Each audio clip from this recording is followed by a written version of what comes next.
GaySA Radio, where you are family. This is Ray, and today I'm chatting to Hendrik about a very special interview he did about Chemsex. Please tell us the experience behind that interview. How did you find him? How did you get him to open up to you? Because it was quite interesting and very controversial. It was quite the eye-opening experience, and it happened quite by chance, actually. We knew that we were going to do this episode, and we were panicking because we didn't know any chemsexers at all, so we didn't know who to talk to. And then, of course, Grindr came to the rescue. I was on Grindr one evening, and a lovely young man chatted to me and invited me over, and I thought, oh, well, okay. And then the conversation turned into, do you do chems? And I went, ooh, here's an opportunity I can't possibly miss. So I went and spent some time with the two gentlemen it turned out to be. The one guy was on chems, and the other guy was the guy who was giving him the chems and was kind of the expert. And he was very open and very keen to talk and told me everything. I didn't tell them I was from the media at the time. So, of course, we couldn't use any of that information, but it helped open a door that I could go back to him and ask him on a formal way, would you be able to share the information with us and give us the interview? And he was more than willing to share the information.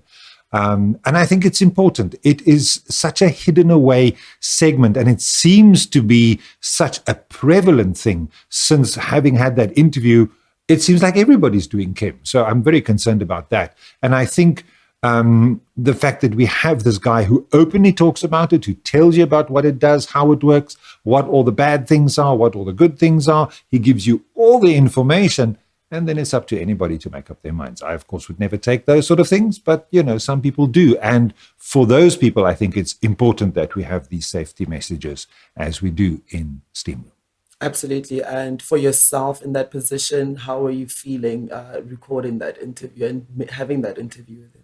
It was a little bit difficult to do because I had to tread a little bit carefully. I didn't want him to incriminate himself in any way, but he didn't have a problem with that in saying what he wanted to say. It was a long interview. The one that we've put out on Steam Room is just a short part. We've done another hour-long or so interview that we are going to put out as a separate podcast, as a Steam Room Plus. So that's all coming, and it's got in-depth information. So something to look forward to. Great, thank you. GaySA Radio, where you are family. This is Ray, and I was chatting to Hendrik about an interview he did on Chemsex. All right, and now time for the interview. Do you use chems while having sex? Yes, I do. Not every time or every occasion that I have sex, but yes, in certain occasions, specifically those ones that are longer than 2 or 3 hours. So what would be the reason for using the chems? My introduction to chem use or the use of chemicals is coupled to my coming out in gay life. I was married for 16 years, and after my divorce, I started this battle with these feelings that I had. So by the time that I got out of the closet in 2005, I was years behind everybody else who's been growing up in the gay environment. So for me, it was like a total roller coaster ride. And I was already past 40, so I wanted to know everything. How does it work? Why? And so forth. The whole gay environment. And my only connection or contact was via the internet, because I grew up in the old South Africa, where being gay was kind of illegal, sort of. So at the time, I was also a member of the South African Defence Force. And we all signed documents on the day that we started that we are not involved in any gay-related clubs or restaurants or places. You weren't allowed to go to any of those. So I started from having no idea of what gay life is. And within 3-4 years, I just slammed in everything that I could. And I tried everything. I believe that you do go out and you experiment with stuff that you hear, and obviously you don't want to feel out or left behind. So if the group says we're going to do this, we do that.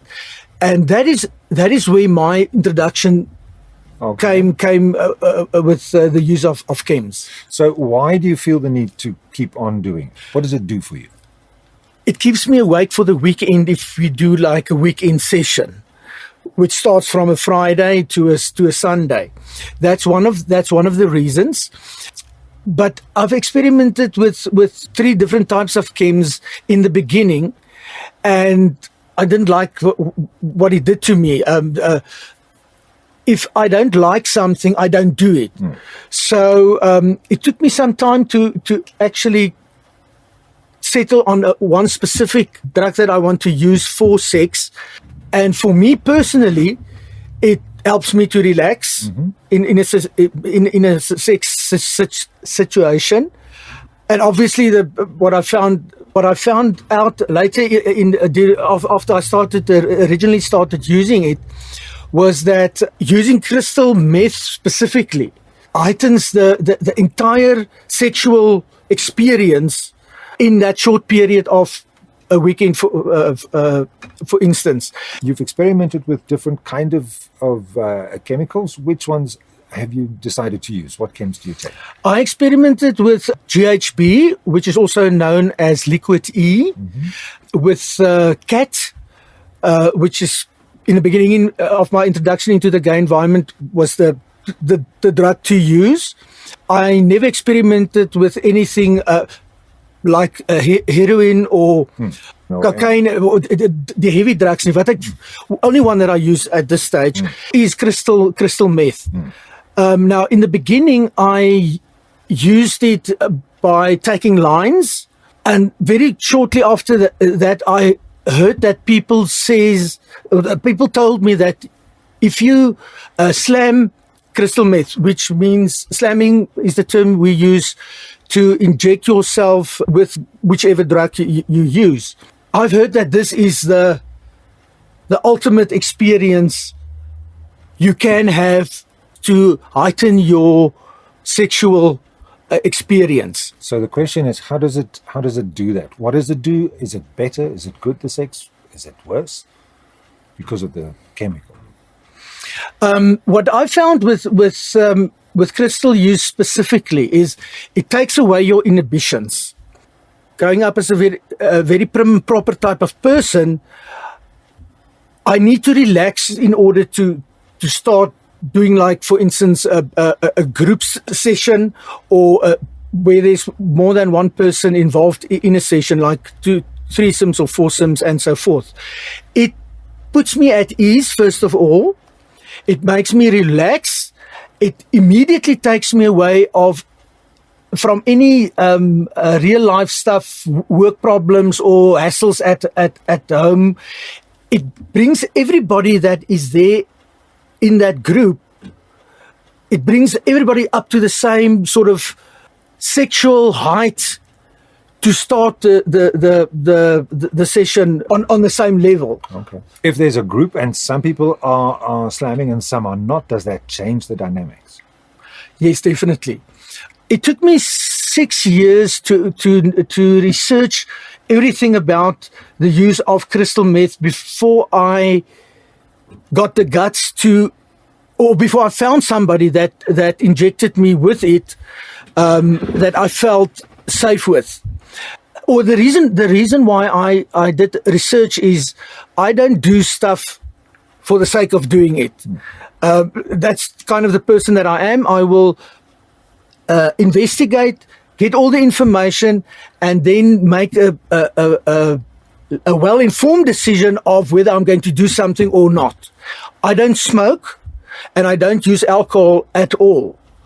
So for me to come into this whole concept of illegal substances, to use that, I had to make sure that I knew every single side, the pros, the cons.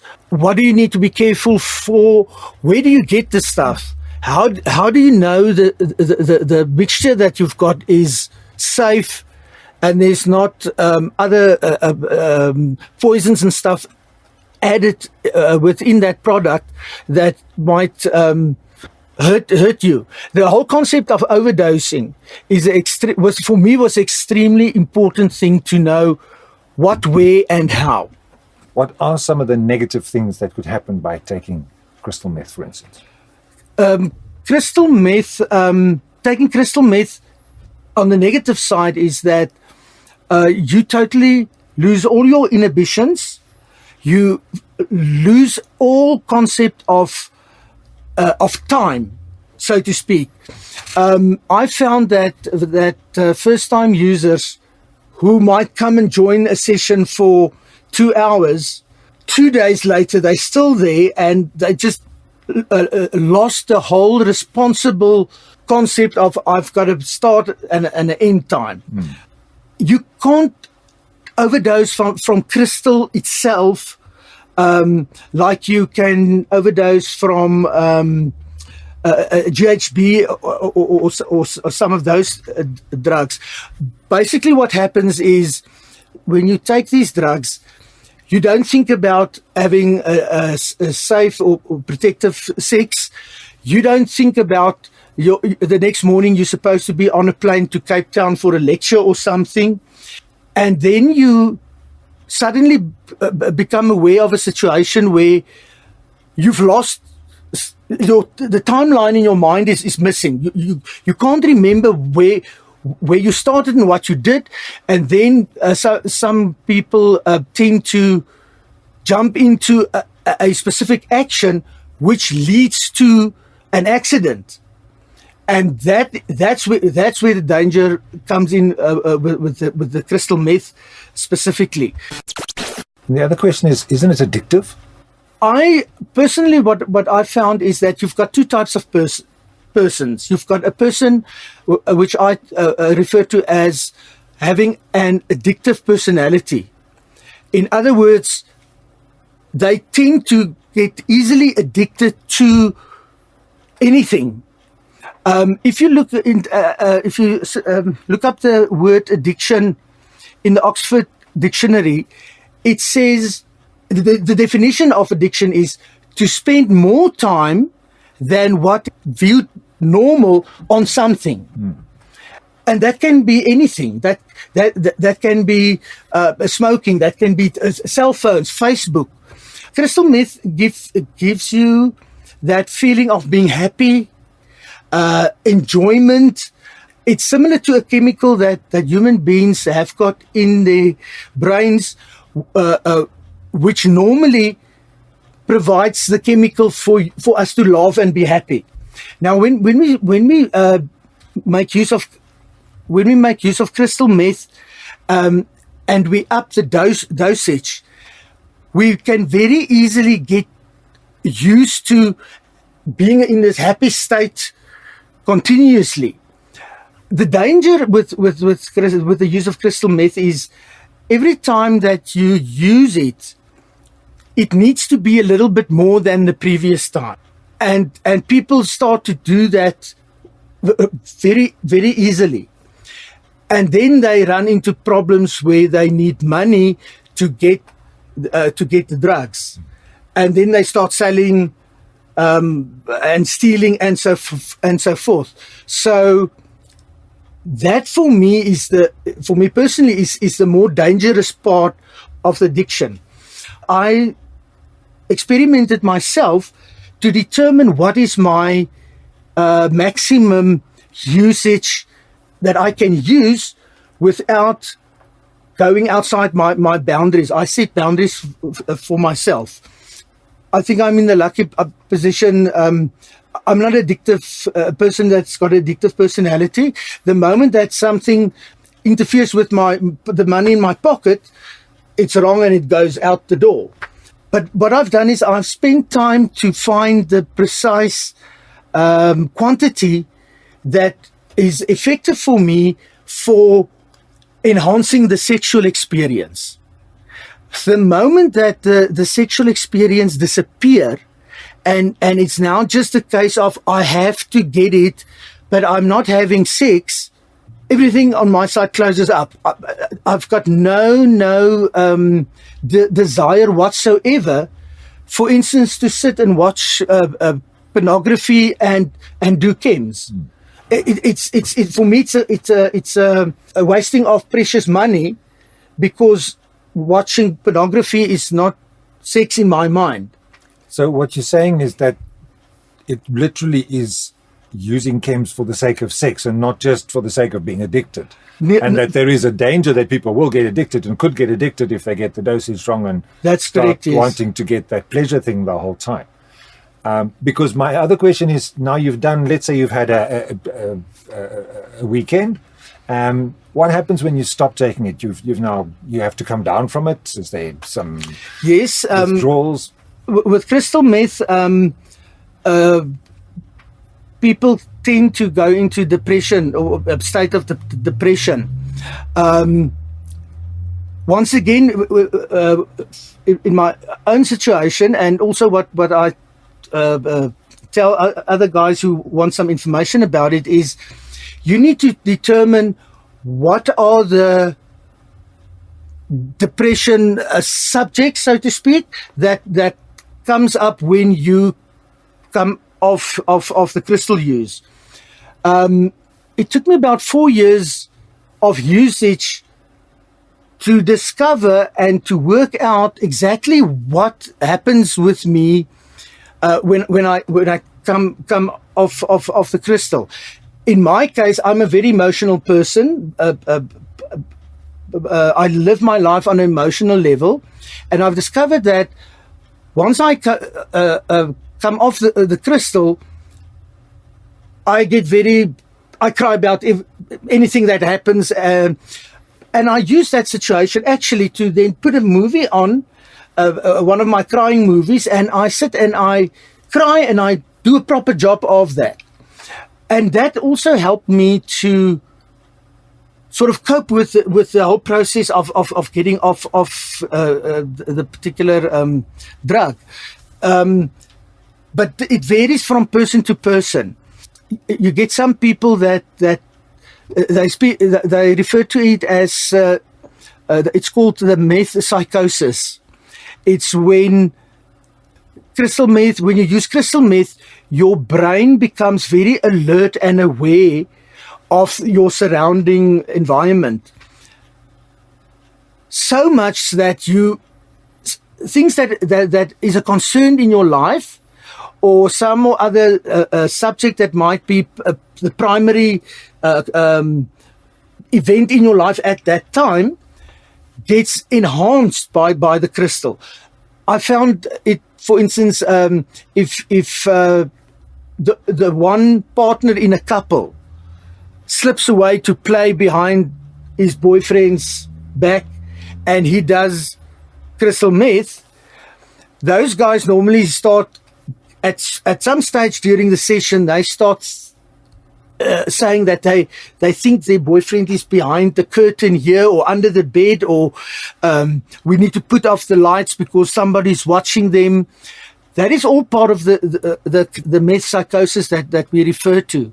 I've learned that happens to me. Some of those hallucinations happens, but because I know that it's happening, I just ignore them.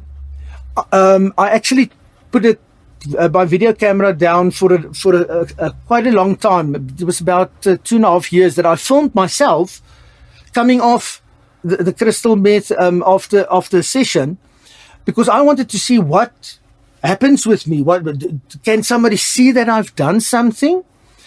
And looking back at those tapes in my specific situation, I couldn't. And I also got people in to evaluate the tape for me, and we couldn't determine when I was coming off of something and when it was just a normal trying day for the month.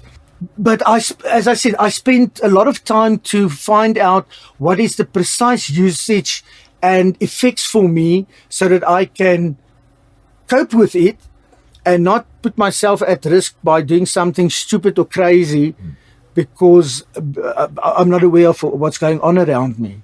So you were saying earlier also that there's this, you lose your inhibition. So you also mentioned that sex might become risky and people might not do things that they might, under normal circumstances, not do.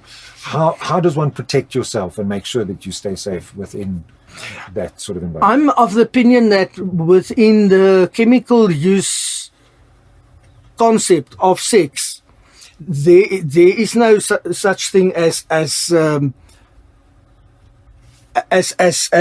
preparing yourself to be safe. Let's take the example of taking condoms with you. And I've actually checked. I love reading the body language of the guys in a group situation when they do chems, to see what they do, and you will get people coming in with all the best intentions in the world of using condoms, having protective sex, be safe.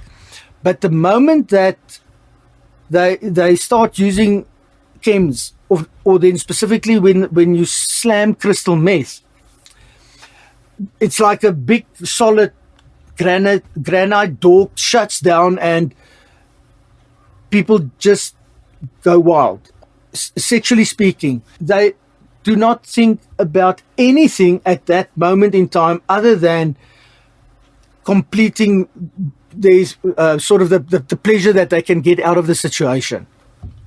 Long-term use, I think you at some point mentioned to me earlier that you might get erectile problems because of long-term use of the drug. Is that true?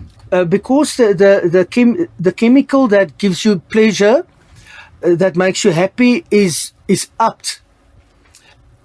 At some point in your life, if you use crystal meth continuously, the glands in your brain that produce the chemical of feeling happy stops functioning, which means that if you stop using crystal meth, your body doesn't manufacture that chemical so that you can be happy.